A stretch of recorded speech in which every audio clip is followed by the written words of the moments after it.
ជំរាបសួរពុកម៉ែបងប្អូនទាំងអស់គ្នាស្វាគមន៍មកកាន់វីដេអូថ្មីរបស់ខ្ញុំជាថ្មីម្ដងទៀតហើយមកលើកនេះក៏មិនខុសអីពីសប្តាហ៍ដងដែរគឺមកបង្ហាញពុកម៉ែបងប្អូនទាំងអស់គ្នាអំពីតំបន់ទេសចរនៅក្នុងប្រទេសកម្ពុជា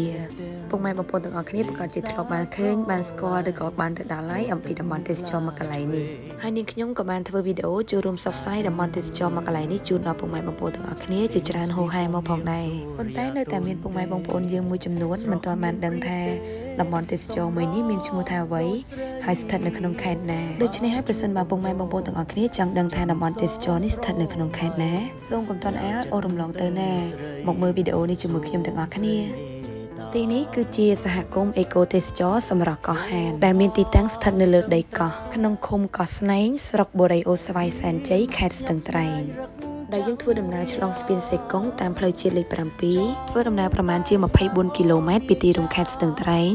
ពុកម៉ែបងប្អូនទាំងអស់គ្នានឹងបានមកដល់រមណីយដ្ឋានធម្មជាតិមួយកន្លែងនេះសម្រាប់ការធ្វើដំណើរទៅលេងកោះហានគឺយើងត្រូវធ្វើដំណើរដោយទូកស្មាច់បែបនេះពុកម៉ែបងប្អូនទាំងអស់គ្នាដូចឃើញនៅក្នុងវីដេអូបែបហ្នឹងអញ្ចឹងហើយក៏មានពុកម៉ែបងប្អូនយើងខ្លះបានលើកឡើងថាហេតុអ្វីនៅកោះហានមិនប្រើទូកដែលអុំដោយដៃឬក៏ប្រើចង្វាដើម្បីចែវខ្ញុំក៏បានយល់អំពីគោលបំណងល្អរបស់លោកពូអ្នកមីងបងប្អូនរបស់យើងដែលយល់ថាប្រសិនបើយើងប្រើទូកស្មាច់ឬក៏ទូកម៉ាស៊ីនធ្វើឲ្យមានសម្លេងរំខានផលប៉ះពាល់ក៏ប៉ុន្តែនេះជាការយល់ឃើញរបស់ខ្ញុំពុកម៉ែបងប្អូនទាំងអស់គ្នាប្រសិនបើនេះខ្ញុំបកស្រាយទៅមានចន្លោះខ្វះខាត